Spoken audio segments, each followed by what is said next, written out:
something fresh, something fresh. Hey guys, welcome to the channel. It's Bua and I appreciate that you're here with me today. Let me move away. It's already locking. Just by being here, it's already locking. I'm getting closer to it. It's unlocking. This thing is so sensitive when it comes to proximity sensing. Otherwise, guys, this is the Ford Territory.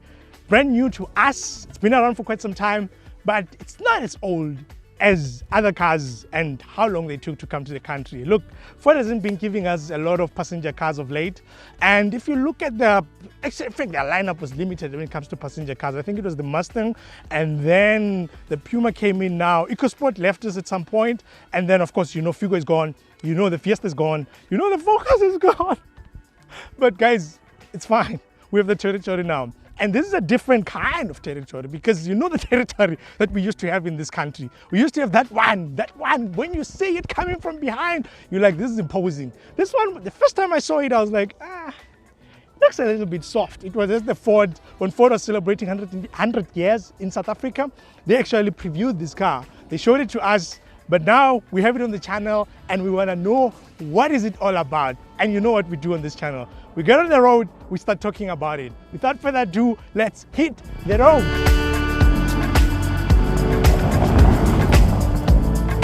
It happened while I was on the tar road, while I was playing normally. And now that we're on gravel with road imperfections, it's like this speaker is on, this one is on, the other one is on at the back. I thought it's my home. Let's go! And that's the performance of this engine. Okay. Here we are. Let's hit the road and see what's ahead of us. Immediately you get in, it reminds you that it's a Ford Territory there on the screen. And you're going to need that reminder. I can tell you that. Because in so many ways, if you have seen Ford products of late, there's a certain way that you would know that this is a Ford.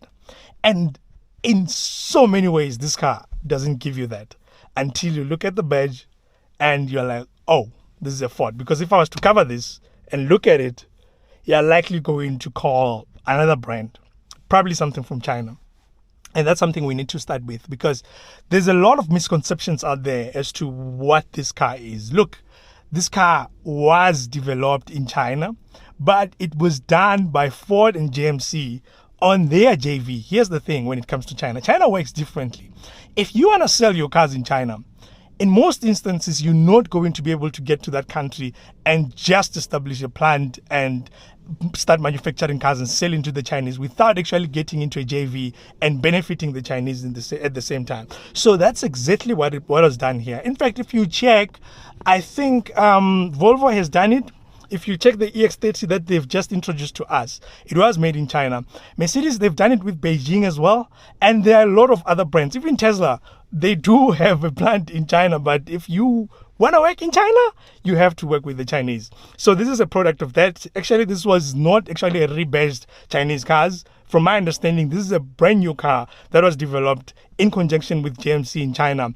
And they came up with this. The design, I think, was made in Australia, and then it was actually manufactured in China. And that's where I think Ford came up with the cheat code.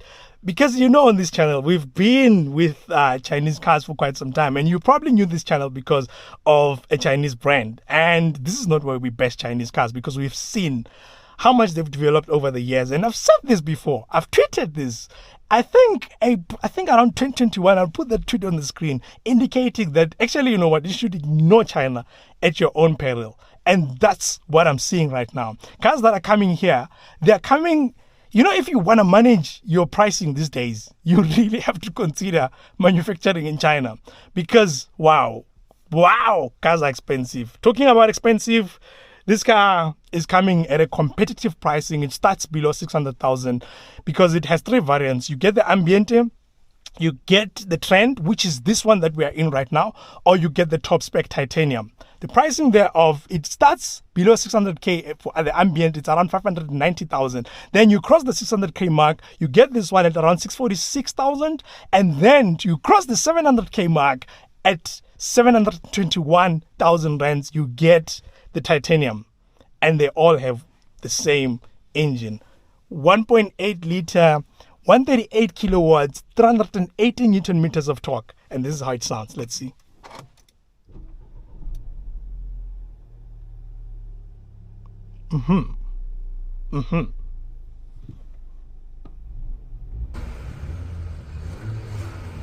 This is a Ford engine, by the way. EcoBoost 1.8 liter. Guys, I'm not sure. I don't remember seeing this engine anyway. I'm not sure if it's a brand new engine for this car, because I know internationally this car also has a 1.5 liter EcoBoost as well. But this one, of course, when it comes to South Africa, especially when you look at what other Chinese are offering, their 2 liters are quite powerful, eh? Some of them 150 kilowatts from Aval. We're talking the 2 liter from Chery, that is 187 kilowatts. We're talking about another one from India, Mahindra. It's talking 149 kilowatts. So you can't be coming here and giving us an engine that's not going to push those cars. And I understand why Ford would have brought 1.8 liter here. Otherwise, let's hit the road and see what is what. I think probably we need to start from how this car is, because in so many ways you'd be asking yourself, do I have a Ford here? And after what I just explained, I think you actually do have a Ford, so you don't need to be worried. But here's the thing about it for me. Does it feel like a Ford though? I'm not sure about that. Wait, let me check something. Okay, I think it's fine. Okay, let me check. All right, we're good.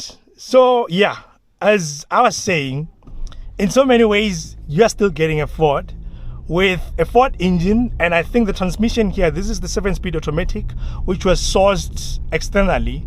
I'm not entirely sure where it's coming from, but it's actually a smooth transmission, I have to say.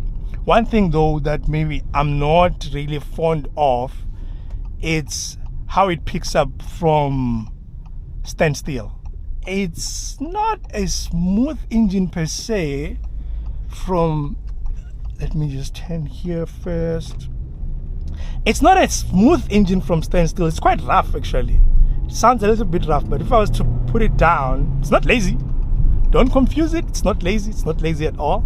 So yeah, it's one of those that I think we'll just talk about it when we get to the highway, because I'm going to go to the highway now.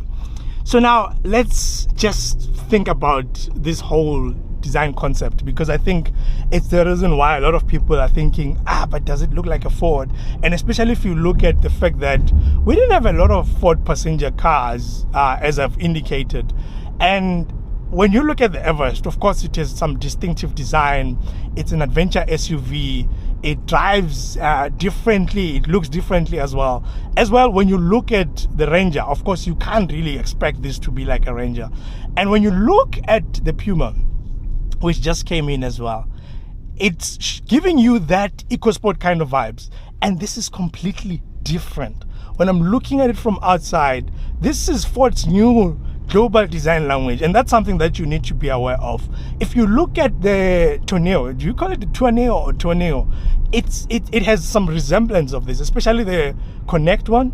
And when you look at it as well, and the Custom, I think it's the same as well. They do have some resemblance of this car in terms of the design language. So from that perspective, I understand why someone might be thinking, this doesn't actually look like a Ford, but just know that this is a new design language. And I think the grille as well, when you look at it, this chrome grille that is here, by the way, you won't get another chrome grille on, should I say, you won't get the same grille on the Ambiente. You only get it on the Trend and also on the Titanium.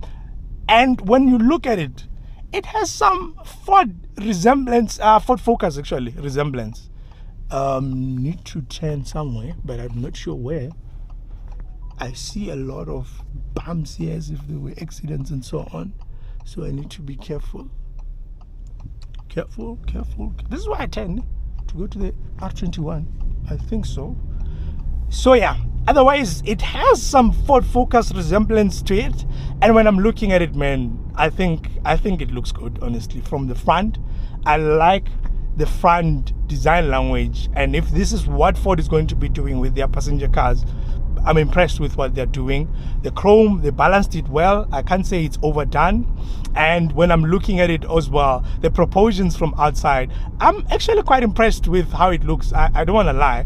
As much as initially I thought, man, it's a little bit too soft, guys. This is a Territory. But if you remember the Territory from back then, that thing was a little bit, it was a beast actually, because you could even get some 4 liters in there, 2.7 liters and so on. But this one, I think they toned it down, and this is to match our economy, the market and everything else. If they were to develop a car that looks like and feels like that Territory, I think it was going to be way too expensive, and then Ford is left with cars that's above 900k or something like that, because this Everest, it's above 900k, and if your lineup is only going to consist of that, I don't think it's a good marketing tactic. Because when I'm looking at it as well, the Puma, it's a little car. I mean, that has replaced the EcoSport for sure. But when you look at the pricing, it starts at around what, 574, because we have the titanium and we have the Vignale, and the Vignale, it's above 600k. Now I'm thinking, when I'm looking at the size of this car, when I'm looking at the Puma, would I really go for that car? I get that it's quality, I get that it's a great car, and when I'm thinking about that, I'm thinking the crisscross between it and this one on pricing, this is probably gonna eat from the EcoSport already. And yeah, I think from that perspective, yeah, I see what Ford has done here, but they might have killed the Puma. They might have killed the Puma. But back to the design anyway. Exterior design, I think I love it. When you look at the side as well, this one comes with the 18-inch rims, which I think they don't look as great because they're a little bit too small for the wheel arches that are here, and it makes this car, I think, design-wise, when I'm looking at it from the side, that's just one thing that I can complain about, because it's designed well. I can't complain about how it looks as well. And now coming to the rear, probably my favorite part of it, looking at this LED designs at the rear, looking at the chrome hues as well. I think they managed to capture the chrome hues well, you know, to bring that American element to it, and then also not overdo it to be too shiny, because this blends well on the road. It's not too shiny. It doesn't make you feel like, you know what, I mean, this expensive car, you know, most of these Chinese cars, they try as much as possible to be a little bit too luxurious for you to say, like in my language we say mponing, and I don't think this is one of those where you can say mponing in it, and they've done well in that perspective. Coming inside, I think that's where probably I'm starting to lose that Ford essence in terms of the design language and everything, because lately Ford has been doing this like tablet style that is just plugged in there, and I loved that. I'm not sure if this screen is my favorite. Yes, it's okay, because this is the new design language in cars, and especially cars that are coming from China. I'm okay with it, but it's un-Ford-like, especially when I'm also looking at this steering wheel. This is not the latest Ford steering wheel that I know when I'm looking at it. In fact, it reminds me a lot of the Mahindra XUV 700 when I look at it here. But otherwise, the design language, I can't complain about it. I understand where Ford is headed in this case, because, I mean, everyone is doing this kind of a design, if you can think about it. So I can't complain about that. Touch points, I'm okay with that. It's actually a car that I can say, if I paid 650 for it, I'm okay with the way it feels, because it's soft touch here, soft touch on top. I'll never touch there anyway, and soft touch here as well. There's a hard materials here, but I'm okay with that. From design perspective, I'm okay with it. Then there's a concept of, you know, a lot of Chinese cars in this segment, they love this bridge, and this bridge design, I don't know who came up with it in China, but everyone is running with it. Am I hating on it? I'm not, because it's functional. I think it does a great job. In South Africa, we used to see like women putting their handbags on the passenger car seat and so on, and you know what was happening from that perspective. People were losing bags, they were losing their left side windows and so on. So if you were to put it on the bridge, it's functional. It does a great job from that perspective. And I think as well, from the overall practicality point of view, it does a great job, and it makes you feel like this car is more premium, more luxurious, because when you have a raised center console like this, I always say, for me, it's better to have a car with a raised center console, and that's something that Ford didn't have initially. If you look at, you know, EcoSports and so on, there was a lot of space here, And now, because this is raised, it makes you feel like even if I was to take a curve and I feel like I'm leaning towards the right, towards the left, I also have a balance from that perspective. So it's not only looking nice, but it's also practical from that perspective. And when why is this truck flying? One that's coming here. Hey, Range Rover, give me some space. Okay, yeah. So from practicality point of view, I think it works out. When I'm looking at the reach as well to the center console and just the gear knob, the volume knob as well, from that perspective, I think they've done a great job. They did well by keeping this, I'll call it a Chinese kind of design. They've done a great job in that perspective. When I'm looking at functionality overall, the reach of the screen is not that far even from my sitting position because I lean back a bit, and this center console as well, I can reach it easily. I think they've done a great job from that perspective. Practicality wise now, this is probably one of the most practical cars, and that's something that of course you've been seeing also with the Chinese cars. Looking at where I can put these cup holders and all these, I can't even complain about it.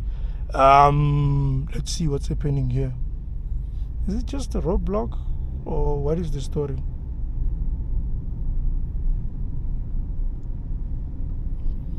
Okay, I guess it's just a roadblock. All right, back to our story. I was still talking about practicality. This is probably one of the most practical in its segment. This car measures around 4.6 meters or something, 4.6, 4.7, between 4.6 and 4.7. And wow, I don't know how they managed to capture the space in here. This thing is so spacious at the back that you can almost stretch your legs when you're sitting at the back. I think because it's a Chinese kind of design. In China, they love having normal cars, and you'll see that they add the L at the end to say, if it's a Mercedes, for example, S350L, because they love these cars that are long. So I understand why it's like this. I don't know how they managed to capture that, because the wheelbase, it's still around 2.7 meters, which is almost the same as other cars in this segment, your H6, your Mahindra XUV 700, looking at the Chery Tiggo 8 Pro as well, RAV4 as well. Those are the cars that are around the size of this car as well. So I don't know how they managed to capture that, because I think it's the most spacious that I've seen. And that means it could almost manage to be a 7-seater, but it was going to be a little bit too tight. Let's push it. Let's go. And that's the performance of this engine. Oh, it does actually move. But let me finish. In the boot, guys, I think what they've done in the cabin, they've sacrificed the boot a bit, because it's around 448 liters, which when I'm looking at the competition, they're sitting at much more than that, which I can't complain much about, because you don't necessarily put a lot of stuff in the boot anyway, unless if you're going far and you're going to have a lot of stuff that you're putting in the boot. But I don't think it's a big of a sacrifice, because anyway, the proportions is square-like, so I can't really complain much. So from practicality point of view, I think they've done a great job. There's a lot that you can do in this car. And now, when it comes to the performance on the road, is it a Ford? Is it a Ford? Guys, I'm not sure about that. Yes, the engine is from Ford, but look, I have been in a lot of Fords. My first car is a Ford Fiesta. And Ford, if you check my reviews on all these Fords that I've been driving, I said Ford nails drivability. Driving dynamics when it comes to Ford, second to none. It's not easy to beat Ford when it comes to that. But in this segment, looking at the fact that I've driven the H6, I've driven your Chery Tiggo 8 Pro 7 as well, I've driven your Kia Sportage, as much as those ones are a little bit because they're measuring around 4.5 meters or so, they are not necessarily in proportions the same as this car. But when I'm looking at the pricing and everything else, I can also include them as part of the competition. So I'm thinking to myself, the way they drive, the way this one drives, because normally when it comes to Ford, I can tell you right away, Ford is going to knock them out of the park. But this one, especially when I'm driving slow, this engine, I feel like it needs a little bit of a push. the steering wheel as well, because it's an electronic assisted power steering wheel. It gives you this, I don't know what it's doing. It's like it has the lane keep assist, and this one doesn't have the lane keep assist, but when it's on, it keeps pushing me to the right, so I need to tilt it to the right a bit to keep the car in line. And I can assure you, I don't think this is an alignment issue, because this car is pretty fresh. It has done just 6,000 kilometers, so I can't really think it's because of that. I can hear sometimes when I'm driving it in the morning, it has this whining that it does. I don't know why it's doing that, but this steering wheel, it keeps tilting this a bit, doing this, and you can see the car is not even responding, but it's pushing me to the right a bit. I don't know why it's doing that. I don't.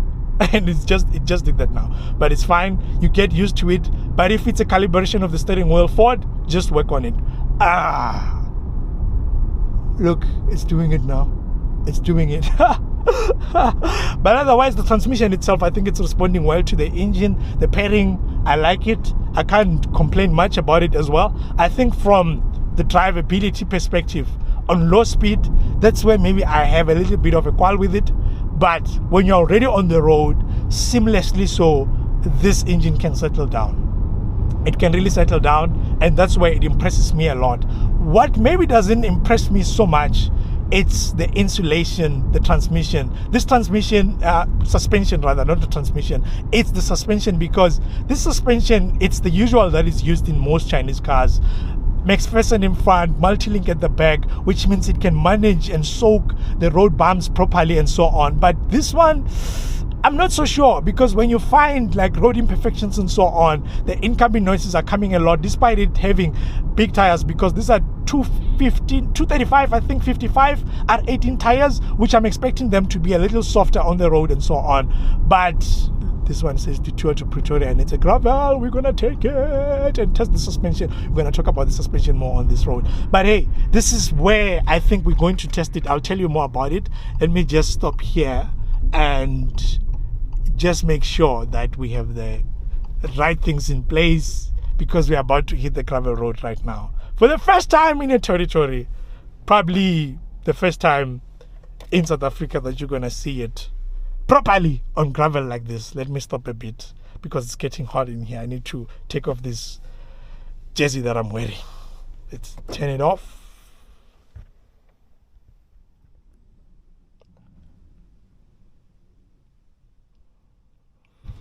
So yeah, this is our first run on gravel. Let me turn it on again. Alright. So guys, this is the gravel route that I took with the Tank 300. And you remember very well, I did have some complaints here and there about the way it felt. But I should be confident in this one. Like I said, this is it has an independent suspension. And when I'm looking at the rear, rather, and when I'm looking at it just on the side as well, these tires are quite big, so it's giving me confidence. We have enough ground clearance, you can see that. And yeah, let's see how it performs on this road. And yeah, we'll talk about it more. It's giving me a little bit of confidence, but what is not giving me the confidence that much is because when I was driving it on normal tar roads and so on, I do get a sense that when it hits some road imperfections, the sound that comes into the cabin, it's a little bit loud, like pop, instead of boom. I don't know how to explain that. But yeah, I hope it's going to handle the gravel well, because this is a front wheel drive. We don't have the all-wheel drive here. We have a front wheel drive, so it's not necessarily made for off-road, but it should perform fairly well despite not being made for that, because I've driven, like, I think Mahindra XUV 700 impressed me a lot despite being a two-wheel drive as well. And I hope this will change my worries that I have with it. And let's see, because I'm expecting some slip. Aha, I knew it. Okay, you see, traction control is coming in. Okay, now it's time to feel how it is on gravel. You know, I don't like rattling things, guys. You know, I do not like rattling things, and already I think I didn't put things. Guys, it's like, are you shifting a bit, center console? What's happening? Let me take these keys, probably put them in the pocket. The pen here, put it in the pocket. I want to be fair. Let's turn off this auto stops that thing. Slip, slip, slip, slip, slip. Of course, I'm expecting that, but let's see how you do here. Impress us, please. Okay, the rattling. Is it this? And what I was telling you now about in-cabin noises, I'm actually feeling it a bit now, because when the rocks are hitting the undercarriage just inside the wheel edges, I can feel that actually they are making some loud sounds. Okay, let me push it a little bit and see.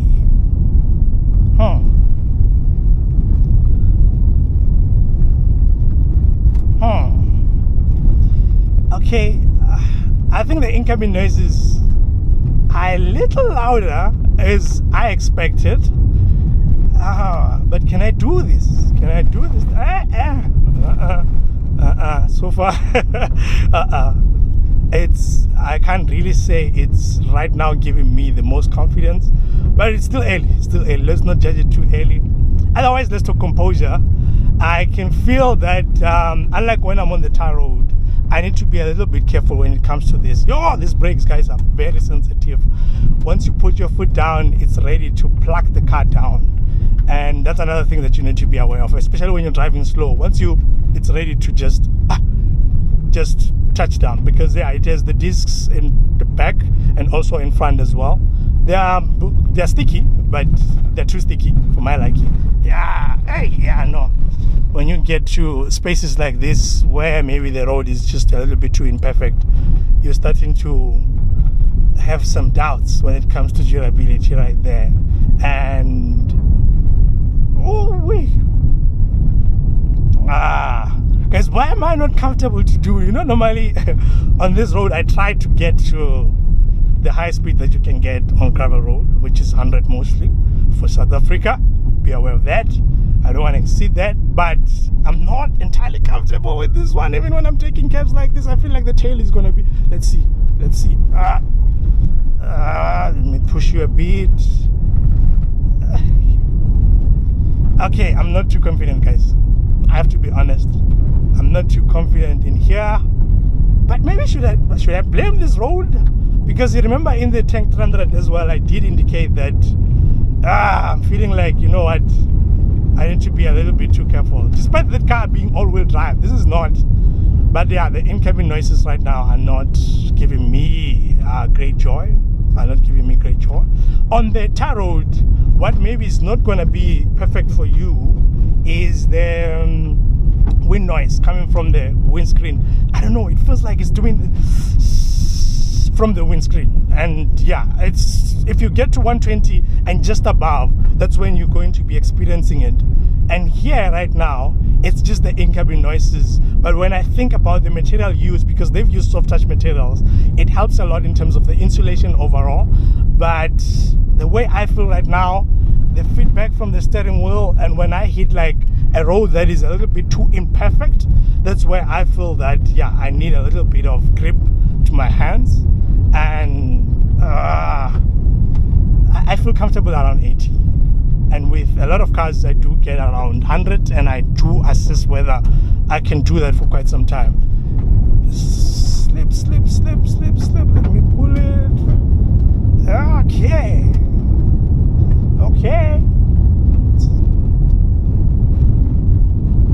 Again, guys, when you're doing this on gravel, just know the road. I'm gonna find a very big curve right now.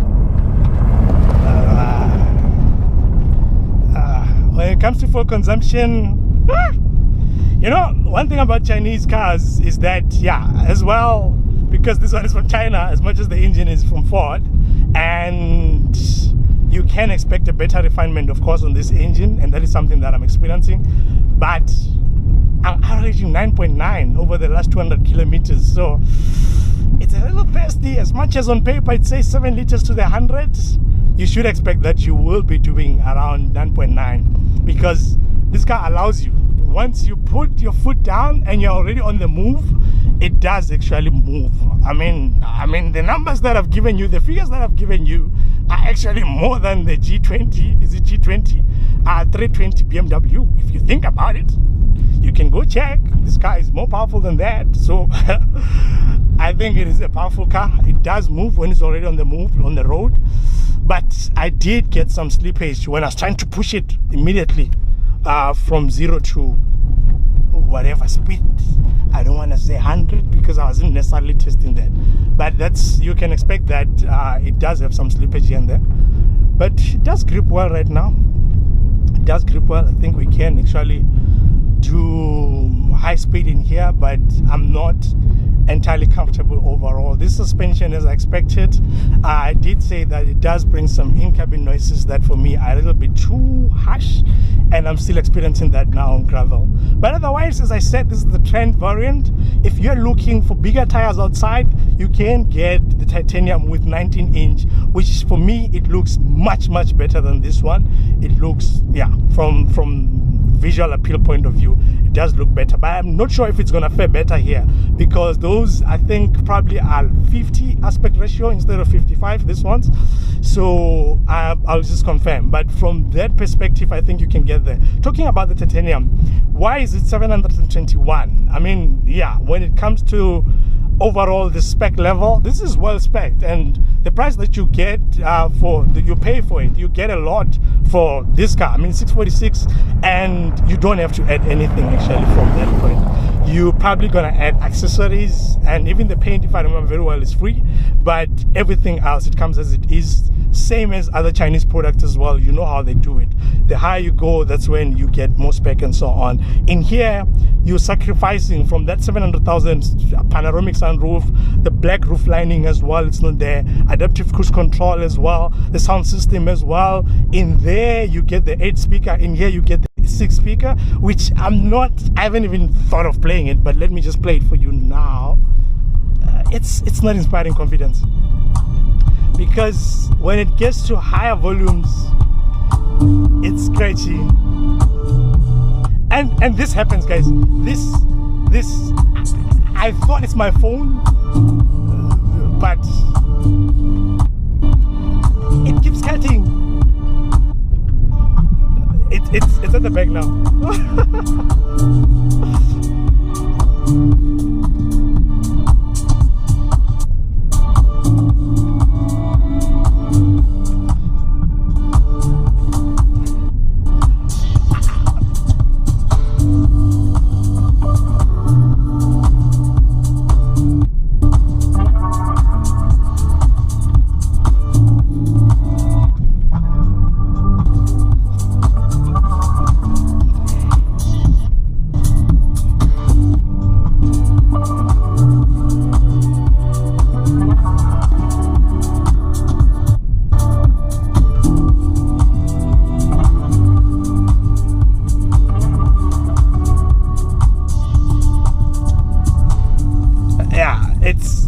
I don't know what to say, guys. It happened while I was on the tar road, while I was playing normally, and now that we're on gravel with road imperfections, it like this speaker is on, this one is on, the other one is on at the back. I thought it's my phone. I connected 2 phones already. It did the same thing. I don't know if it's this system, this unit specifically, but that has been happening quite a lot. And Ford, maybe you need to check that, or otherwise it's the Android Auto. I don't know where the problem is, but that happens. That happens. Otherwise, yeah, it's a 6-speaker sound system. If it's not cutting in this case, you can actually get some good balance on lower volumes, but forget about it when it's higher. And yeah, overall, that's what you're sacrificing when it comes to that 721,000, because this is 646. And I think for me, it's actually okay, even if you do that sacrifice, because I don't think you're losing a lot of stuff. I mean, the stuff that is here is very necessary. You don't even get electric seats in here. It's manual, but I missed manual seats, guys. I wasn't even aware that I missed them, because the electric seats are so slow to adjust and so on. When I got in here, I was like, it's manual, but I missed that. Otherwise, this is the Trend, guys, and I don't know what you think about it. Besides that sound system, I don't think I've experienced any other fault on it. And I understand these are pretty new as well. You can actually just go check it out. And I think from my view, when I'm looking at it overall, it's just that it's competing in a very tough segment. If I look at almost each and every brand, there's something that you can compare it to. And when I'm looking at overall the other cars, when I'm looking at what they offer as well, as to whether I can say it's the best of the bunch, that's where maybe the issue is. And that's why I was talking about the drivability, because I know if it was driving the same way that Ford drives, for me probably it was going to be the best in the segment in terms of drivability. But I can't say that right now. I don't want to lie to you. I can't say that right now about it. And because of that, I think it's going to have serious competition. But look, this is a cheat code by Ford, because when it comes to pricing, I think it's competitively priced because it crisscrosses between other cars in this segment as well. When I'm looking at the cars that I've mentioned, I mean, the RAV4 is already starting at above 700,000. And when it comes to the Cherry, I mean, the Tiggo 8 Pro, it's starting around, like below, I think also below, close to 600 as well. And it tops around 690, somewhere there, close to 700. And when it comes to the Mahindra, it starts below. The top spec Mahindra XUV 700 is below this one at the price point. I think from that perspective, there is quite a competition that it's going to get. And yeah, that was our test today. Yeah, I think, you know what, as usual, I'll probably drop the night video talking about everything else surrounding this car. And for today, let's cut it here. Thank you so much for being here with me today. That was my first reaction of the car. I really, really appreciate that you've been here with me today. Till the next one, I am out.